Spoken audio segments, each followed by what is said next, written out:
Thanks for joining us. We'll just get started in a couple of minutes. My name is Jessica. I'm a librarian at the Chelmsford Public Library. And tonight we will be talking about food porn with Sarah Lohman. She's going to be talking about her brand new book, which is just out. It's not actually out on sale yet, but it's just been being published. So it's called Endangered Eating: America's Vanishing Food. And she's touched on that a couple of times, a little bit in some of her past programs, including the story of the apple or of apples. But tonight she joins us to talk about food porn, a history of images and cooking. Does anyone make a cookbook recipe that isn't accompanied by a photo? Tonight, food historian and art school graduate Sarah Lohman will explore the world of food photography. She'll show how imagery has changed our relationship with cookbooks forever, starting with the earliest drawn diagrams of elaborate feasts. We'll trace the parallel worlds of food photography as art and food photography as illustration before the two come together to create a visceral genre of food porn. Then we'll explore the lifestyle documentary style of the food imagery in the late 20th century and address how Instagram changed the food world. How does imagery affect our perspective on what is delicious? We'll find the answers tonight. So thank you very much, Sarah, for joining us again. Great audience. If you have questions, please direct them to the chat or the Q&A and we'll answer them, or Sarah will answer them along the way or at the end of the program. Thank you. Hi, everyone. I'm so excited to be back. Happy, beautiful summer evening. Today, we are going to talk about a lot about food photography, and I will get into specifically where that term food porn comes from and what it means. But I do have my chat open, so you can always, if you got questions as we're going along, interesting. Wait, I already see some interesting thoughts coming in too. You can put questions or comments in the chat. You can put questions in the Q&A. Linda says, my answer to whether I use a cookbook that doesn't have pictures is yes, normally I do. I would love to hear some of you weigh in on that, because although we are going to talk about food photography tonight, we're also going to give some props to cookbooks that don't have images. We're going to talk about if one is better or worse than the other. And we're going to talk a lot about the technology that had to evolve to allow illustrations to come into cookbooks. So as always, I'm coming at you from beautiful Las Vegas, Nevada. I know we got a lot of folks from Massachusetts here. I see Lowell in the chat as well. By the way, that is my information on screen there. I'm at 4 Pounds Flour on Instagram and Facebook. SarahLoman.com. You can sign up for my newsletter, see all of my upcoming talks, including my book tour this fall. And I also dropped links to the pre-sale of the book in the chat. It's not about food photography, but if you like this talk, you'll probably love my book.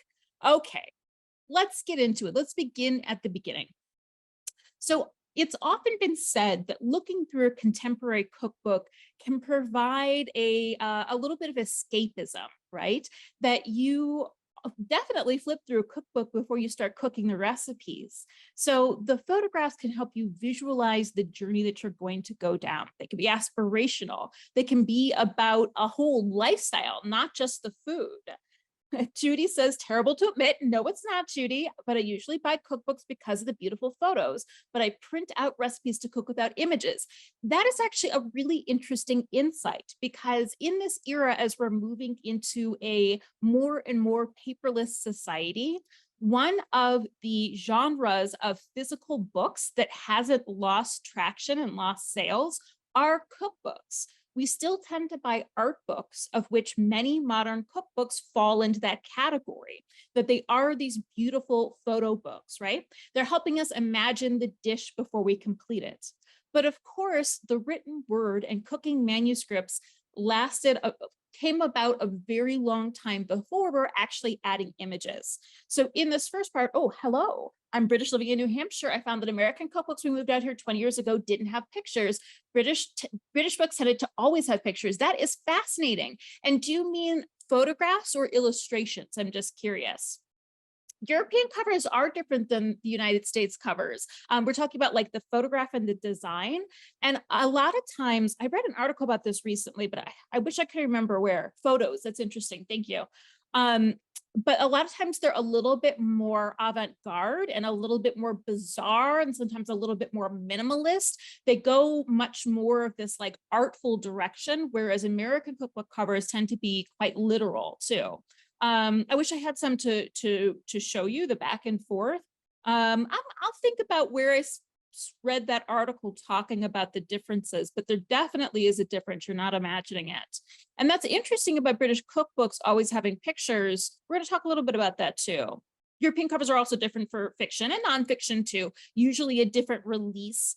There's always a different cover in a different country, but cookbooks themselves are interesting because in terms of what British people and American publishers think people want to see on the cover of cookbooks and will attract them is pretty dramatically different in that one is very literal and that one is more abstract. Love a book of cocktail recipes, just bought a couple for myself, as a matter of fact. I'm doing some investigating into tiki because I'm doing an event here in Las Vegas this fall where we're recreating recipes, food and drink from casino menus throughout history. So if you're in Las Vegas at the beginning of October, it's going to be a lot of fun. Let's get into it though. So this is the first cooking manuscript in English. If any of you were with me last month when I talked about the entire history of cookbooks, I mentioned the form of curry. We're just going to touch on it for the visual design here. To give you a little bit of, wait, just thank you. So good with the Google. You know what, it actually was exactly the article. So Jess just dropped a link about the images on British versus American cookbooks. Oh, hold on. I do want to show you this one. I'm going to stop the share for a second so I can show you this so you can see exactly what I'm talking about. So on the left is the UK cover for Ottolenghi's Simple, and on the right is the American one. So very different, right? I mentioned that the UK ones are often more abstract and more graphic too. Like the cover is reflecting the name Simple. But American cookbooks, at least publishers feel this way, think that we want to see the food in progress. There is this idea that if there isn't a photograph with a recipe, the recipe doesn't get made, that the images are really, really, really important.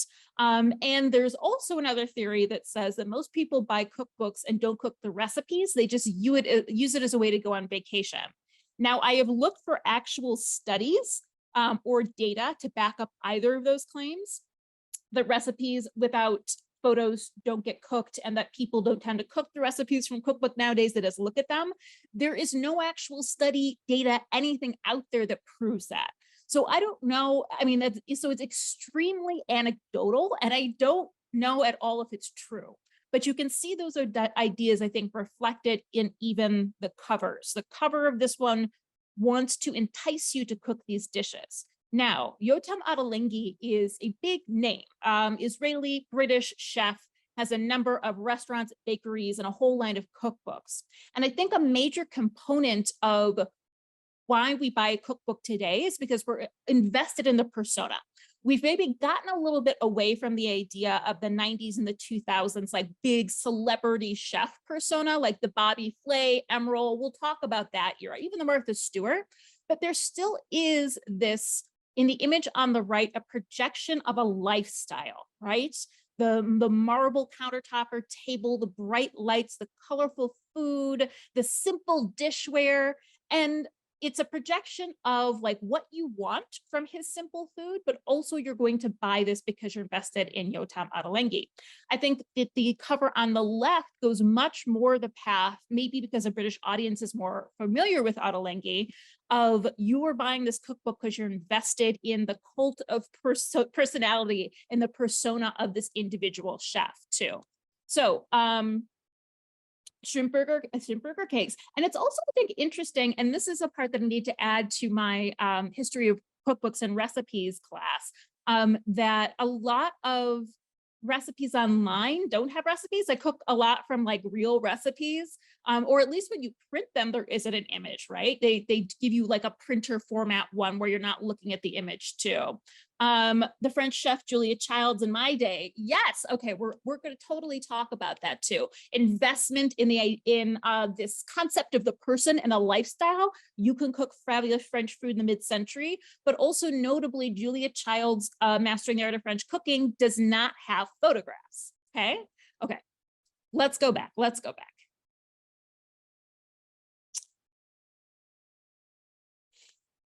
Yeah, so if you want to see that article, click on the chat and it's going to come up. Okay, that's going to come up again for just 1 second. All right, so the form of curry is a late 14th century manuscript. It was copied many, many times. This is a handwritten, on with the program, a handwritten manuscript cooking form. This one has been bound into a book. Other versions, there's like, I think a little less than 24 different copies of this are like a scroll. There's one in the Morgan Library in New York City that is shown sometime, and it's a scroll. And you can see that this isn't like as complicated as some illustrated manuscripts that from the Middle Ages, but there is a little bit of illumination in that the writing is in different levels of simplicity and fanciness. You've got these first characters being a little bit decorated. We're not going crazy here. So there were manuscripts before the form of curry. The earliest ones we know about come from about 800 to 1000 AD. The first cooking manuscript ever actually is from Mesopotamia and is a couple thousand years old, but that's just all written texts, cuneiform and inklay tablets. So this contains, although it has over 120 recipes, it has no illustrations, just a bit of illumination in the text. We don't really see illustrations until the advent of the printing press. So in the 16th century, after the printing press is invented, we see more cookbooks that are created for mass consumption. And because you can insert a replicable image, something like a lithograph or a wood carving into the press, you can also reproduce images. Now, at first, they're extremely practical. These are images of a turkey and a peacock, unbelievably, and all the different cuts of meat on the turkey and the peacock. You notice that the turkey is actually called Gallo di India, or like bird of India. It's a long story. People thought that they came from the Orient, which for the past couple hundred years, anyone in Europe or the West has kind of defined as like all of North Africa to Japan. So pretty wide area. So these early cookbooks, these early published ones, these early printed ones, I mean, and the manuscripts were written by men, and they were also targeted at men. These were guidebooks for professional male cooks that were working in wealthy households. We don't have a lot of public dining yet in the forms of restaurants. Taverns do exist, but not a formal restaurant. And so these are professional chefs working in houses of kings on downwards, right? Whoever can afford them. So the manuscript was allegedly a royal manuscript from the court of England that was copied and distributed. This is an Italian printed cookbook that was distributed for the same purposes. It's teaching you not only fancy recipes, but also displays for really, really wealthy people's tables. A really great example of this comes, I know we're jumping ahead about 200 years, but this is when we begin to see more and more illustrations within cookbooks. So Marie-Antoine Carême is largely considered the world's first celebrity chef. He began as an orphan in France, and he was basically scooped off the street after the French Revolution. And he was trained as a pastry chef, and then his specialty became these follies. You can see a few of them on either side of the image. It's these large architectural kind of table settings here, and those were actually made like this too, but we'll get back to that one. They were made with spun and molded sugar, macaroons, all kinds of sort of culinary magic. They were totally edible and could or could not be eaten. They could be saved, or some of them were sort of meant to be destroyed and ripped apart. So one of the things that's happening at this time, the turn of the 19th century, is that because of the printing press, more and more cookbooks written by women for women are also being printed. So created by women, targeting women in the household, and for the most part in this era, targeting frugality.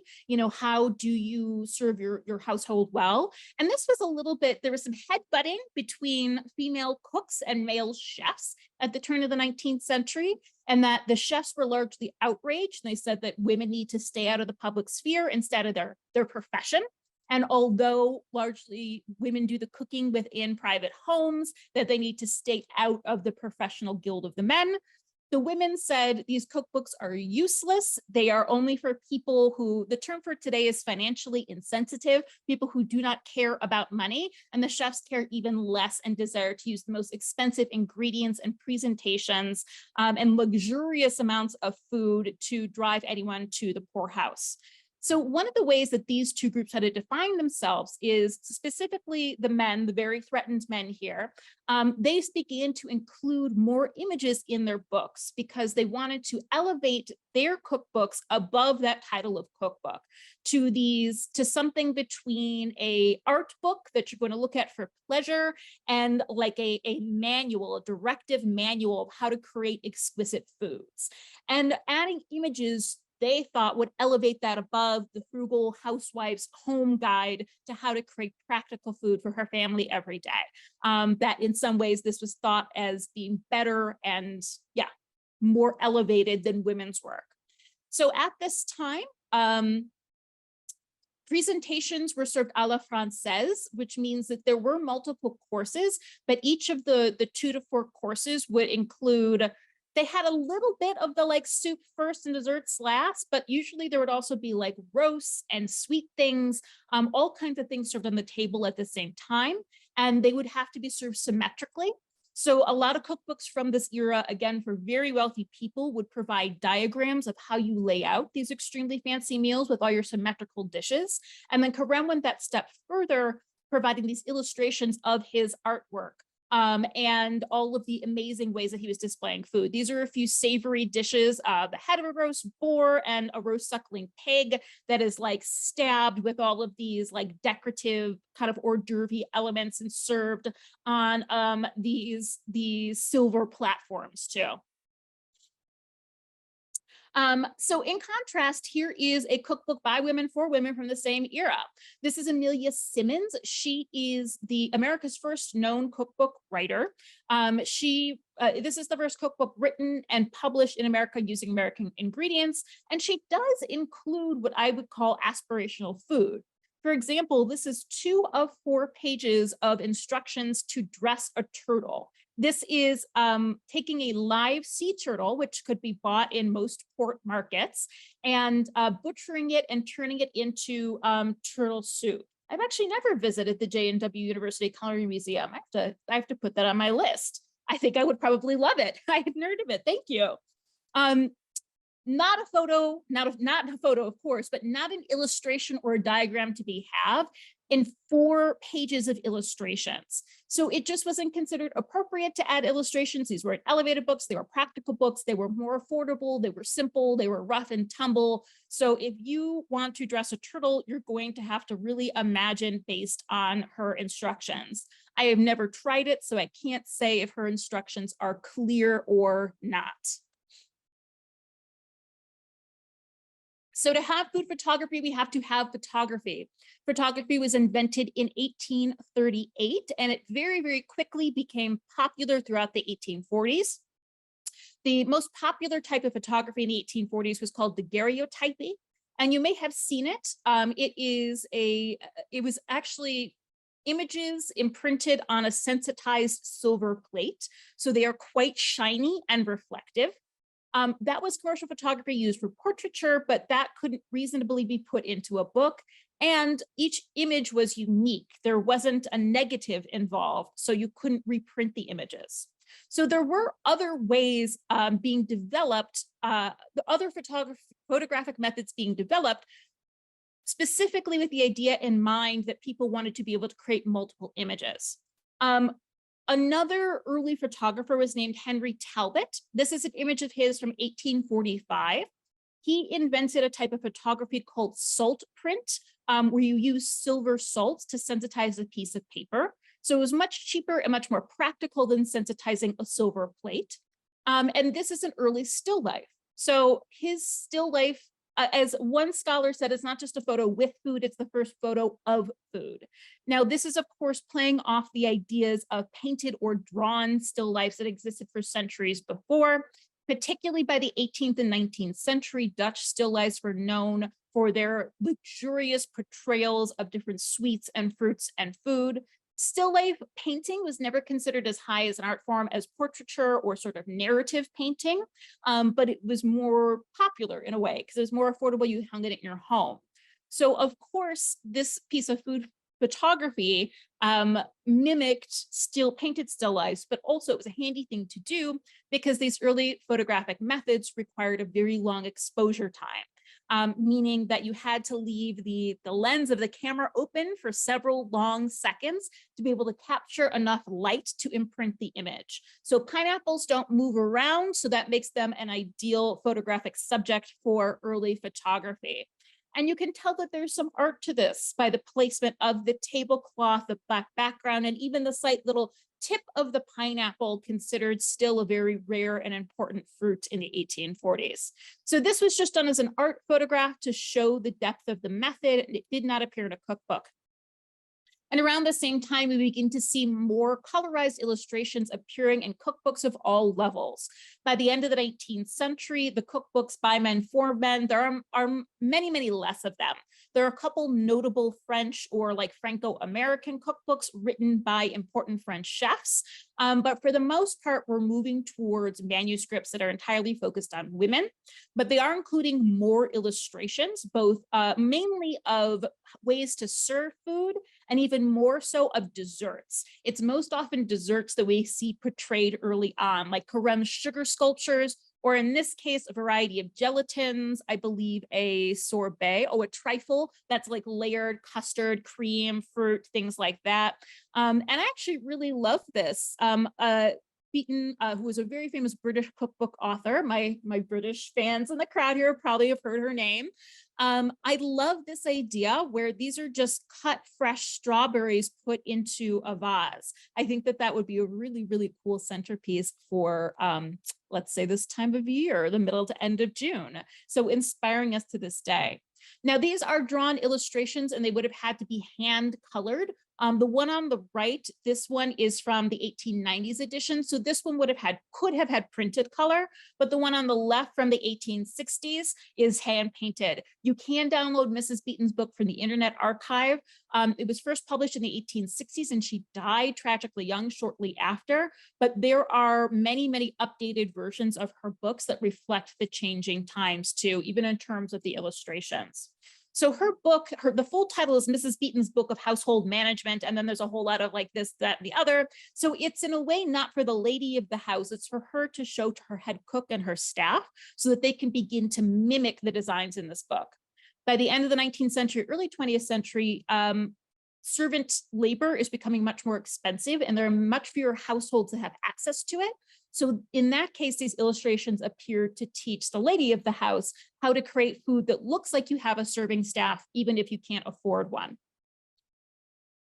Another, I think, really great example from 20 years later is this is from one of Agnes Marshall's book. I can't remember which one. Marshall was a confectioner, is considered the British queen of ice cream. She sold her own line of ice cream molds. And you can see at the bottom these illustrations from one of her ice cream books. Molds for these designs can be had of A.B. Marshall. You could send away for all of them. So these are illustrations of molded ice creams that you would not just mold in her pewter molds, you would then paint with natural dyes or press in different colors of ice cream to truly mimic the objects they were supposed to represent.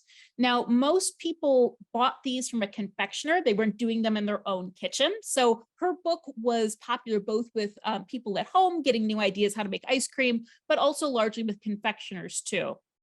But I really love, I mean, these are really illustrative. It gives you a sense of the quality and the detail and the sort of illusions that can be created with her ice cream molds. I think my personal favorites are the ones that are like a little more bizarre.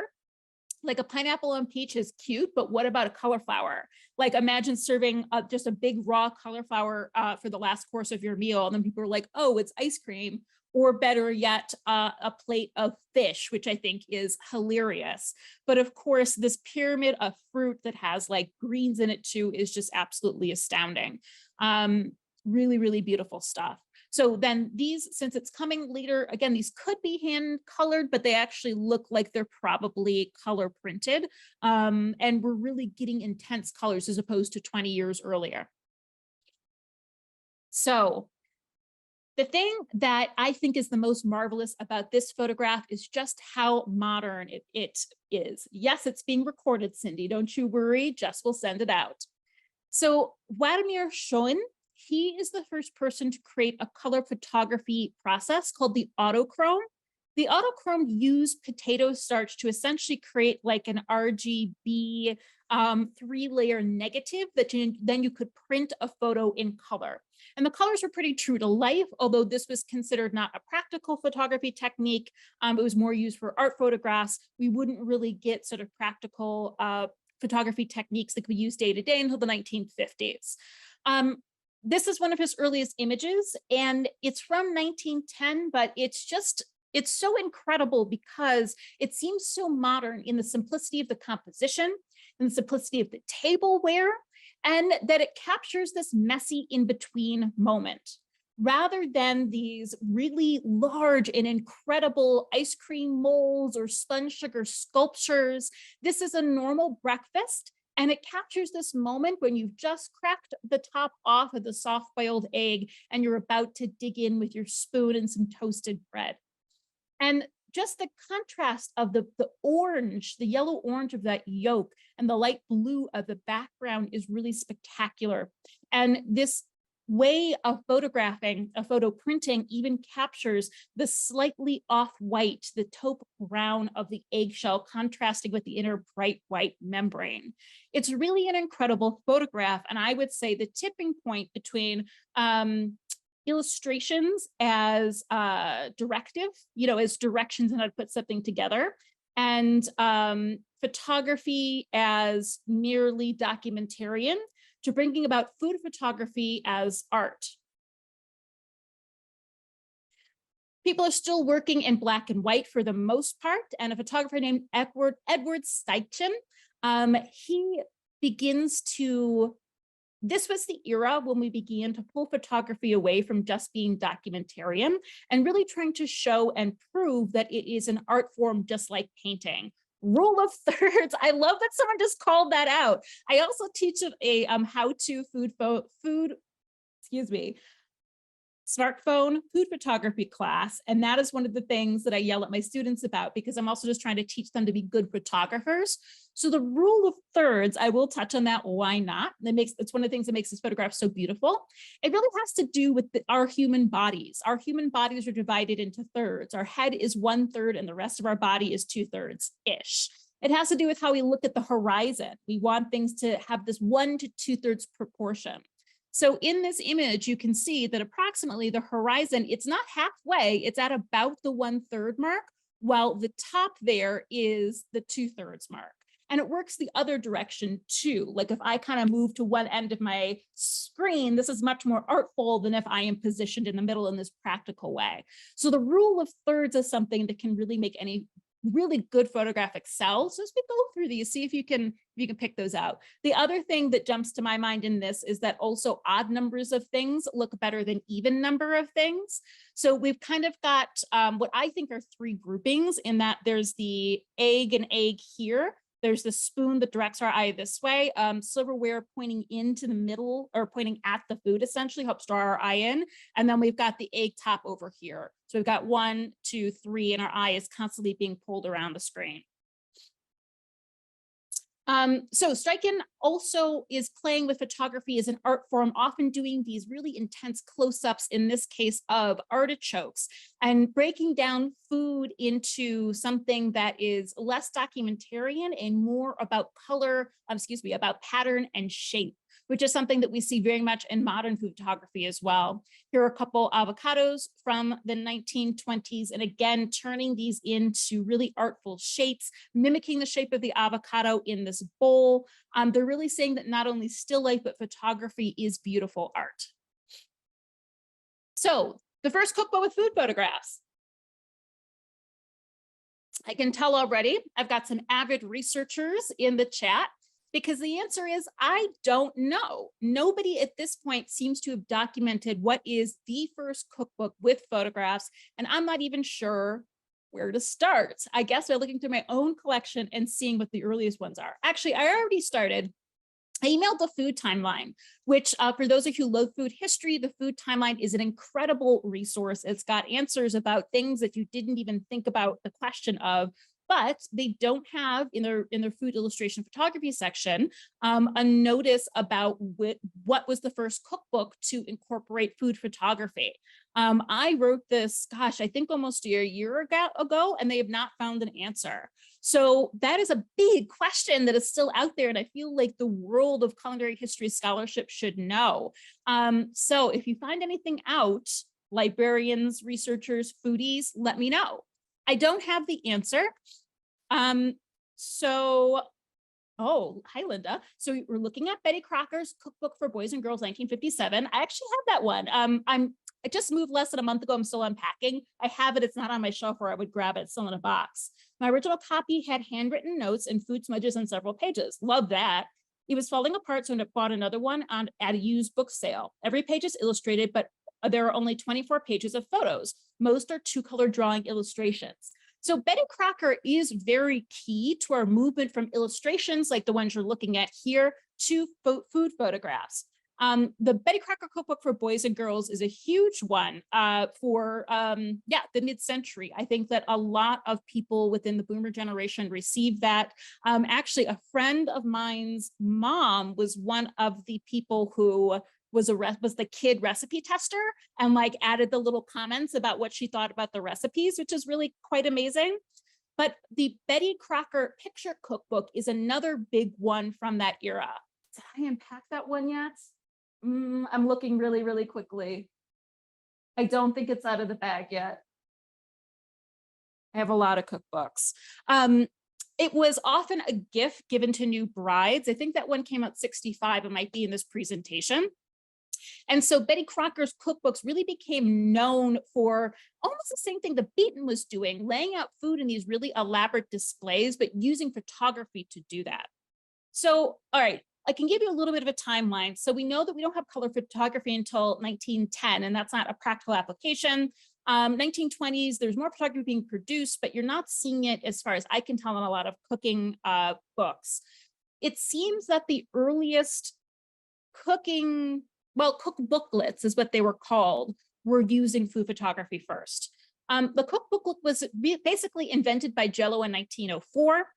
When Jell-O was a new product, people didn't know what to do with it because before the turn of the 20th century, we're so used to making every single thing from scratch that it was really hard for people to conceptually wrap their minds around just adding water to something and not doing anything else.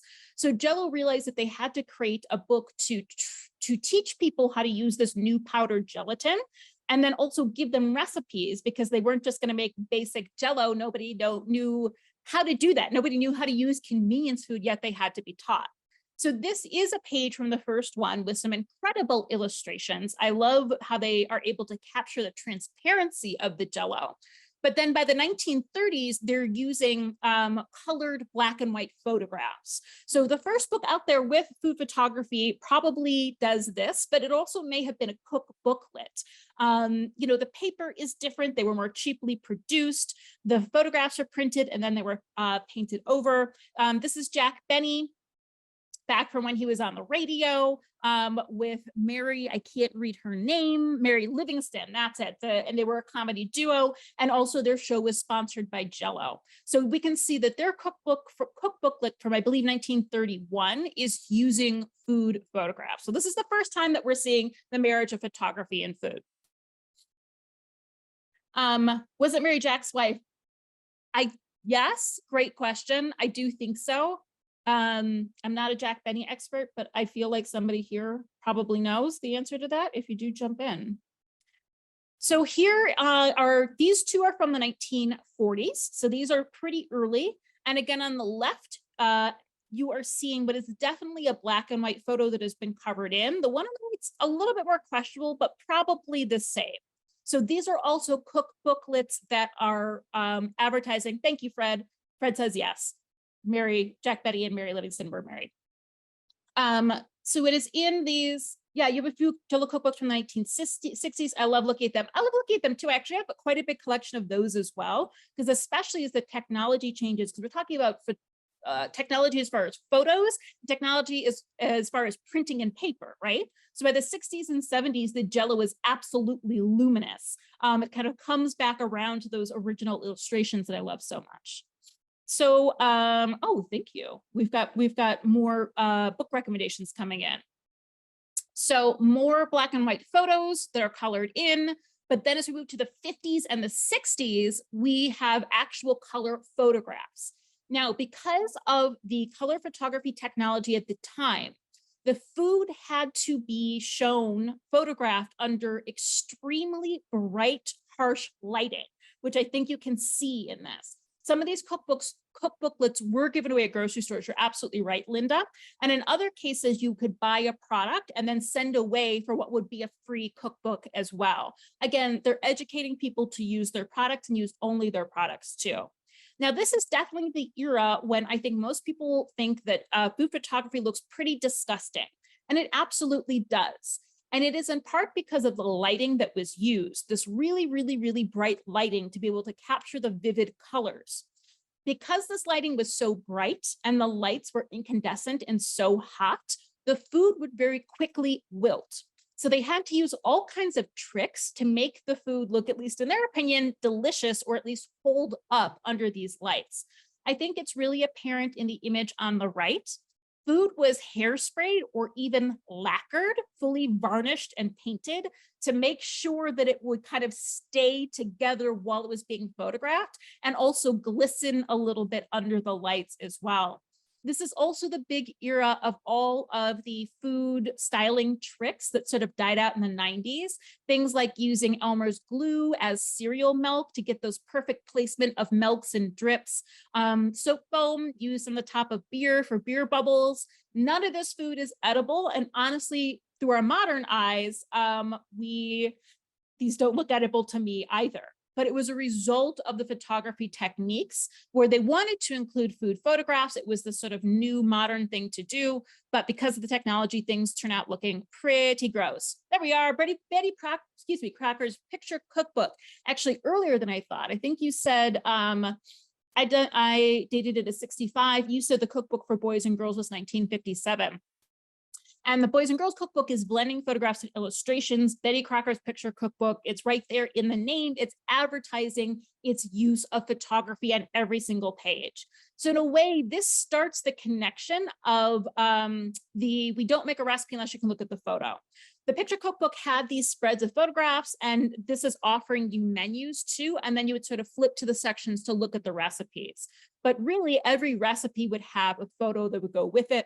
It is still within this very highly illuminated, very vivid, but very like varnished looking capacity.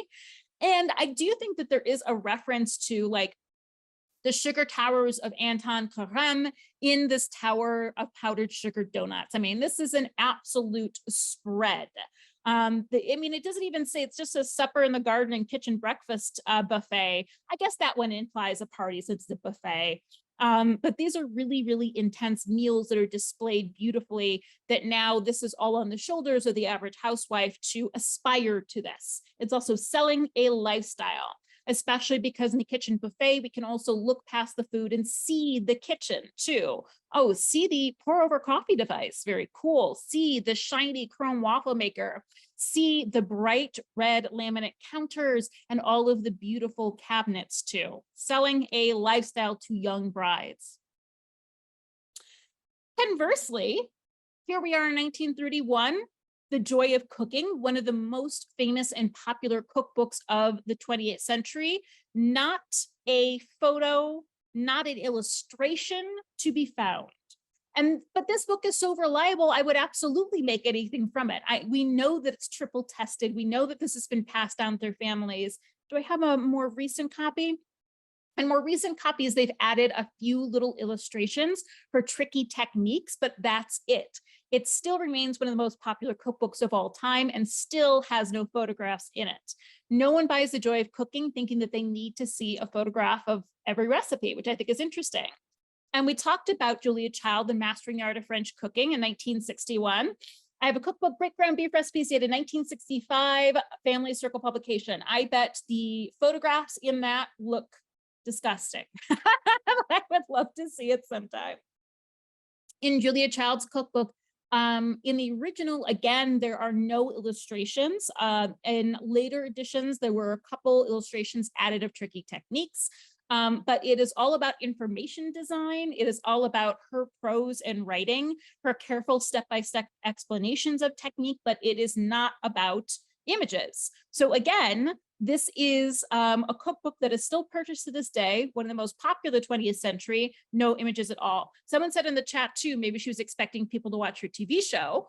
An interesting thought, and I really, really like that. I would actually, here's what I would want to see, because this cookbook is published before she's put on television, right? This comes out before she's famous. After she's on TV, do her later cookbooks include photographs? And that one I'm not sure about.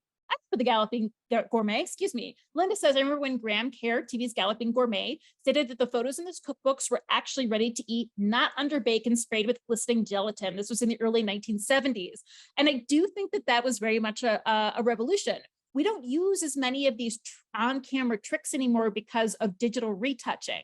So I think that the things like the dips of glue, the sprayed with gelatin, painting something with oil, like vegetable oil is another technique too. These lasted the longest within commercial photography, like the images that would appear on the Rice Krispies box or something. But now now those kind of touch-ups are done with digital technology.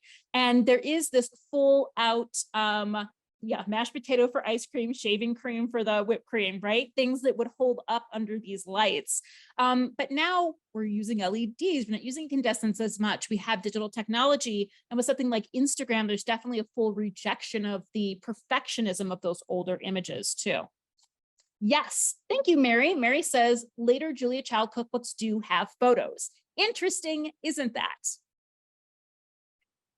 So Elizabeth David, a British food writer, this is her only book that includes an image. And one scholar called this the worst food photograph they'd ever seen, because Elizabeth David hated food photography.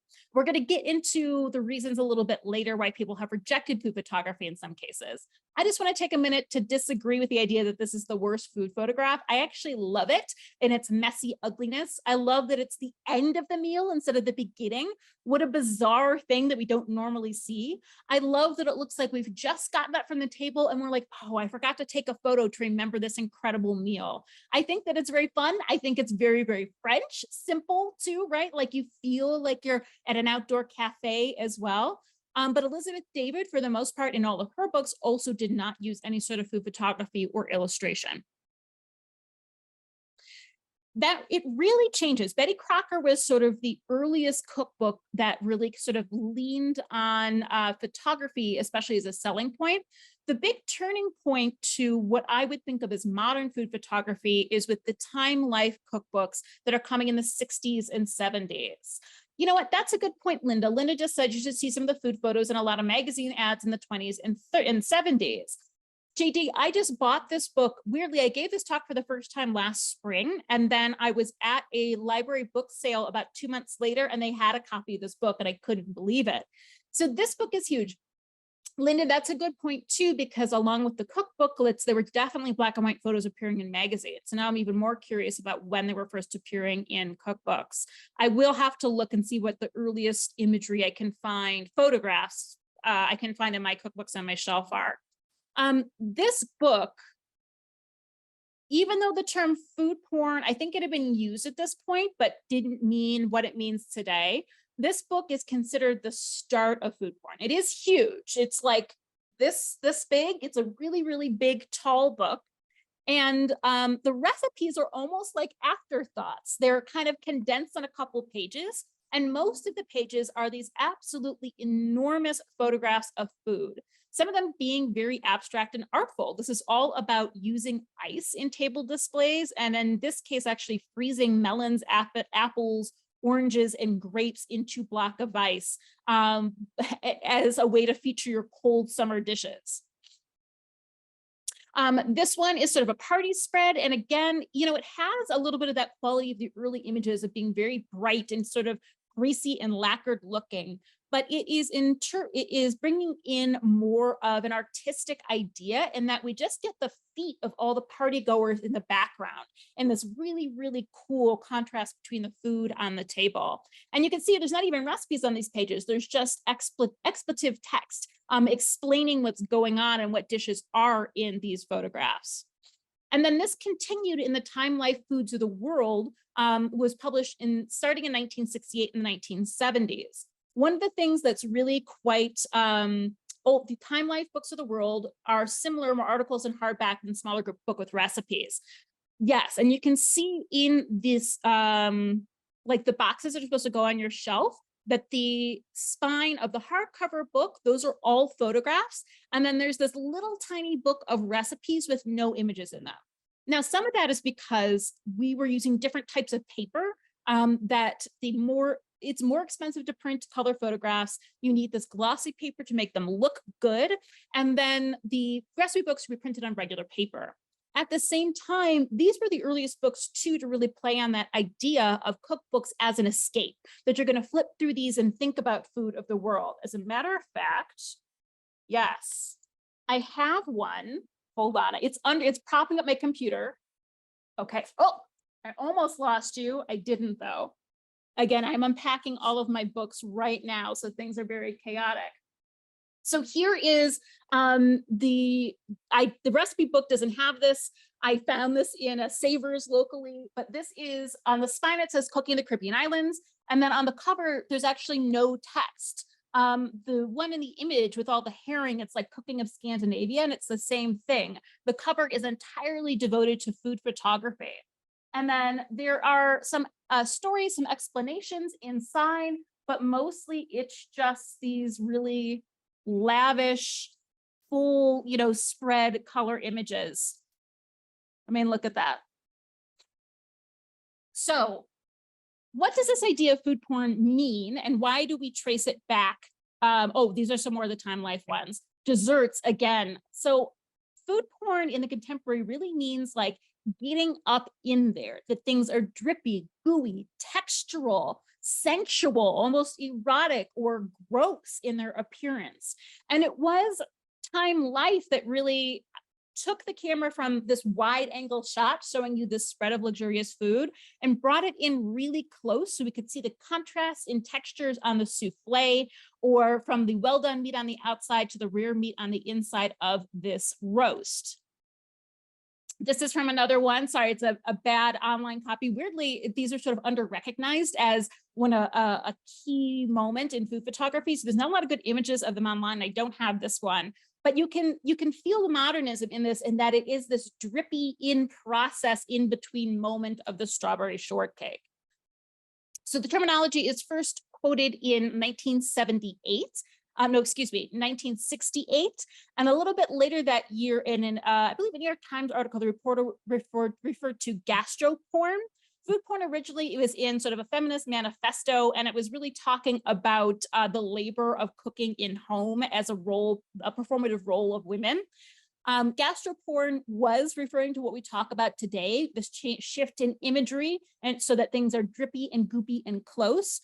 The term food porn, though, didn't really take on its full meaning and usage until the early 2000s. Oh, we're actually going to come back to her. Hang on. I want to skip ahead for just one moment so I can finish my thought. So it really came into its own in 2004 when Flickr added basically what we would call a food porn hashtag, a place where you can upload all of your food porn photography. So obviously the term was in use at this point, and in 2005, it's actually included in Oxford Dictionary for the first time as well. But so it's like late 90s, early 2000s that this term takes on the definition that we know of. And now there are literally millions of images tagged food porn up on Flickr. But almost at the same time, there is a significant change. So it just says I have a copy of the Rumford Complete Cookbook dated 1945 that has 4 pages of black and white photos. It says the first edition was printed in 1908. It probably doesn't have photos. We'd have to look. And isn't it interesting that they're continuing to update the technology as they are maybe releasing the same recipes? People still want to see images of them. So in the 90s, especially as we get more glossy magazines and photographs improve even more, we see more of an emphasis, a de-emphasis on the food and a bigger emphasis on the entire lifestyle and personalities. Martha Stewart in her early cookbooks is a big part of this. In her books like Entertaining or Christmas, it is about recipes, but it's also about how to like make a gilded Christmas tree. It's giving you instructions in the whole thing. And of course, Stewart was previously a model as well. So of course she's going to be in front of the camera too. There she's a little bit later, picking up a fish. And we still see this women in the household, domestic cooking cookbooks versus professional men, male chefs and their whole idea. And I think basically the converse example of Martha Stewart is Marco Pier. I'm sorry if you can hear all that rustling. My cat just climbed into a giant box full of crumpled paper. He's very happy. Marco Pier White, British chef as well. His book White Heat came out in, I apologize, in the 90s or early 2000s. I don't have the date. And it's about him and his restaurant, but it's like the food is barely there. It's about him being a rock star and smoking cigarettes and a chef's wife, chef's whites, him smooching models as he's plating food too. I mean, honestly, it's just like very douchey, but also like very sexualized too. Like, and this is really pinpointing the idea of a celebrity chef. So the food photography in the 90s really pulls away from being about food and really focuses on the personalities. And of course, this is also when the Food Network is becoming big as well in the late 90s and early 2000s. Like we talked about it. So let's talk in our last few minutes about, it's very douchey, right? I mean, it's just like the biggest eye roll I can possibly manage of this. And I feel like finally we're doing away with some of this like manly manness in the kitchens, and which was often too can be very, very toxic ideas, but it's just like so exhausting. And for me personally, very unattractive. So thank you, Ray. Okay. Let's look at food photography in the modern era. We love a mess. Things have been so perfect for so long. We have been varnishing food and using milk that is actually Elmer's glue for so long that along comes a nice magazine, not a glossy one. They actually use this unglossed, kind of rough feeling paper, printing photographs that are as vivid, especially if you look at the papaya and the oysters on the left, as any of those mid-century varnished photographs. The colors really, really pop. But they're more messy. It's carefully arranged, but also it looks like things have been thrown around. It's spilling everywhere. It's goopy, it's drippy, it's drawn on, it's light, it's fun. This was David Chang's magazine, which is no longer in existence. And again, like this in some ways is very reminiscent of those intense mid-century photographs while looking both more edible and less perfect and more messy and more real and more attainable too. Like we think, okay, I could make this. Oh, interesting. I have a book of American gastronomy by Louise Marvet. I don't know how to say that, dated 1974. Curious what the photographs are. And we've also been developing new ways to illustrate the process of cooking. Modernist cuisine was another big one, came out, what, about 10, 15 years ago now? And a really interesting process that they developed is the photographer actually cut different cooking tools in half and then put one side a heat safe clear plastic and then photograph food as it was cooking. So this was created in real time, not digitally. But the crazy thing about it, though, is much like Lucky Peach, I feel like has reference to mid-century photography. Check out these photographs. This is another modernist cuisine one, next to imagery from the Time Life Big Food picture book. So this is essentially the same thing. It's looking at a clear boiling pot and then sort of placing different vegetables on top of it, but it has some of the same vibe as this, I would say. This is from modernist cuisine, and this is looking at different coatings for fried food. And this is from Time Life, and this is looking at different table grapes. So you can see that there is a communication between these two. That definitely our earliest sort of modernist food photography book is informing the photography in modernist cuisine. Of course, Instagram has had a big effect in our food. I think the biggest one is that colorful food rules all. It's very difficult to photograph soups and stews, either ugly, delicious, or brown foods. We're coming back around to that too. This is actually a photograph of ice cream that is quite delicious from an ice cream store called Soft Swerve on the Lower East Side of Manhattan. I used to live on the same block of this as this ice cream store. And when the ice cream store first opened, there was literally a line around the corner. And it is because they were serving Southeast Asian soft serve, things like black sesame, matcha, ube, and they were serving them in these colored cones. So the ice cream itself was so wonderfully intense. And so because it was so Instagrammable, news of the new ice cream store spread very, very quickly, and the lines were really long. Now, at the time, this being 2016 through 2018, it infuriated me because I was just trying to get to work, and there were people stopped in the middle of the sidewalk photographing their ice creams that I wanted to smoosh in their faces. I never did. I just did this very like haughty, excuse me, some of us live here. And then I take it back because once things finally calmed down, actually one night, I had a late night working at the Tenement Museum, and I saw that the store was open, and I went in and I got ube and a coconut swirl, a toasted coconut on top, and it was killer. So Instagram has definitely affected, specifically in this case, the rise of Asian flavors within desserts, because oftentimes those flavors are also extremely colorful and beautiful. But that's just one of the, I would say, 3 things that has resulted in the rise of Asian desserts in America. 1, a larger Asian population, and 2, they're delicious, and then 3, Instagram. But certainly now here in Las Vegas, there is this ice cream place that's making these cotton candy burritos, and they are extremely colorful and Instagrammable. So it's definitely how this food will look in an image is still very much on the mind of food creators. But there is also a vibe shift in terms of how we're taking photographs. Food photography is going in a way that I love in terms of being much less stylized and much more natural. Now, on one hand, these are very, very intricate gelatin desserts. So they in themselves are absolute perfection, but they are just photographed using natural light and very, very, very simple backdrops. But we even have something as extreme as this, which I honestly, this is a very popular account. You see they have 30,000 followers. But I don't love the photographs, but you can see it's just using the environment, using natural light, using things in situ, in process, without the heavy sculpting and moving things around.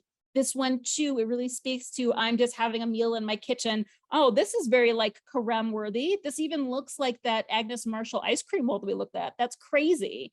At the same time, these little bums is not what they're called. These are actually, the English translation is nuns' boobs.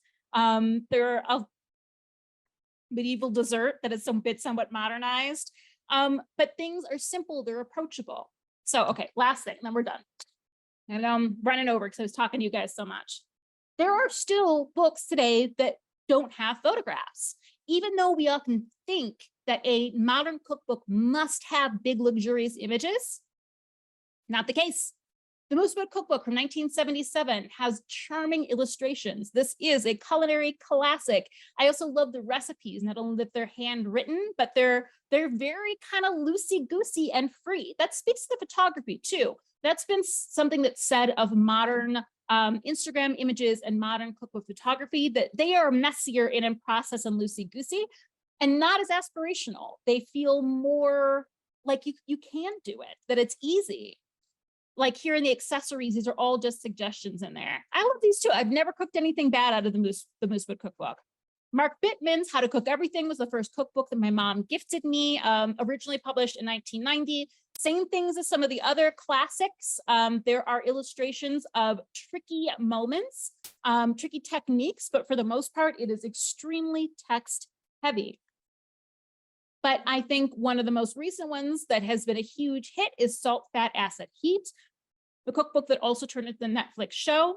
Samin Nosrat decided she did not want to use food photography for a couple reasons.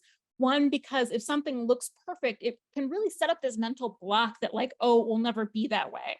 And so she's not setting any sort of expectations. Somebody else, like it wasn't Nosrat, I can't remember who now, was also pointing out too, that often if we see hands or people in cookbook photographs, they are often white hands and white people.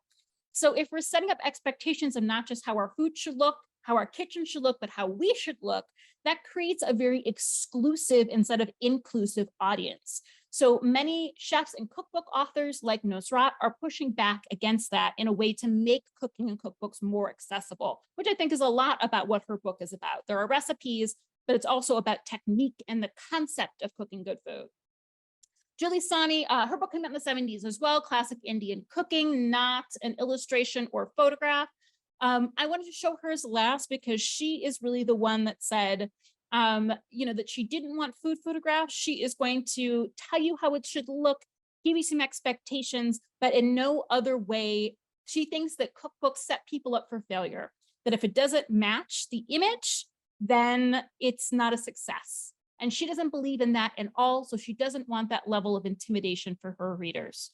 So there are plenty of amazing cookbooks without images. There are plenty of amazing cookbooks with images that are also a joy. Both of them are good and wonderful. And this has been a very, very brief, and thank you for all of your engagement, history of food photography. My pleasure. Thank you so much. Thank you. Hi. That was awesome. And just as a reminder to everybody, Sarah will be back online for us on September 19th to talk about her new book. So I will send out this chat and the recording tomorrow. And thank you all so much for joining us tonight. My pleasure, everyone. See you in September. Thank you so much. Take care, Sarah. Thank you.